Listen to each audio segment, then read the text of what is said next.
नमस्कार। ये है कहानियों का अद्भुत संसार, किस्सा कहानी। कहानियाँ जिनमें हम लिखते हैं खुद को। मैं हूँ स्वयं प्रभा झा और आज आपको सुना रही हूँ राजश्री जैन की लिखी कहानी When It Rains, I Let It। Radhika कई महीनों से डिप्रेशन में थी जब से मनोज से उसका संबंध विच्छेद हुआ था। अकेले घर में घबराहट होती थी तो वो अपनी बहन नैना के घर आ गई थी।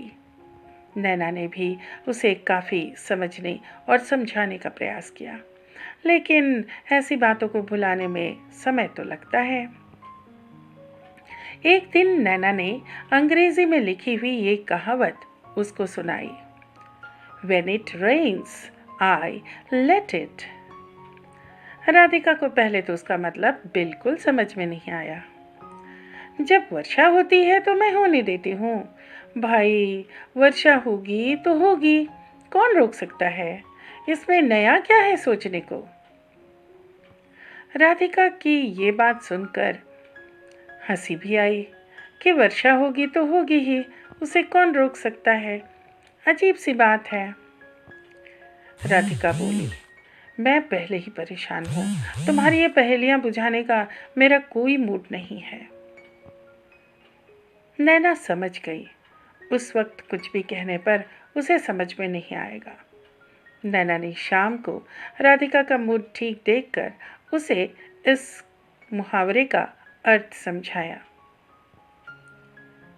कुछ परिस्थितियाँ ऐसी होती हैं जिनका निवारण हमारे पास नहीं होता, उन्हें स्वीकारना ही होता है।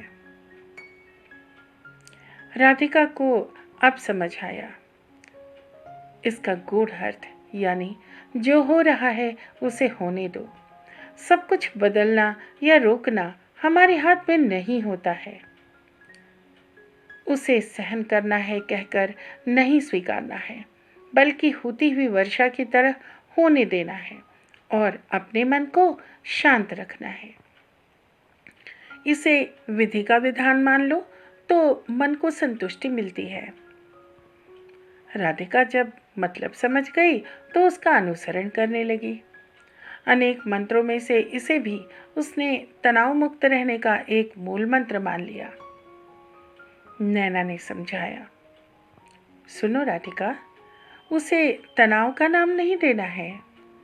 शांत मन से हो सकता है कोई हल मिल ही जाए।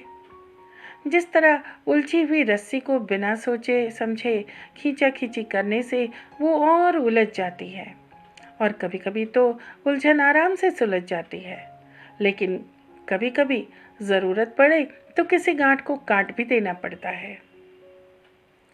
एक्चुअली हमारा सबकॉन्शियस दिमाग, यानी हमारा अवचेतन मन, सब कुछ सुन रहा होता है और उसे दिमाग में बिठा लेता है। जितनी ज़्यादा किसी बात को हम सोचेंगे वो उतनी ही गहराई से दिमाग में समा जाती है। पहले मानसिक तनाव और फिर वही डिप्रेशन का रूप ले लेती है। नैना के समझाने के बाद और खुद यह सब जानने, समझने और महसूस करने के बाद राधिका के चेहरे पर हल्की सी हंसी आ गई। अरे भाई, मुझे तो अब खुश रहना है, और जब ये मूल मंत्र मिल ही गए हैं तो मेरे लिए तो ये मानो खुशियों का खजाना है।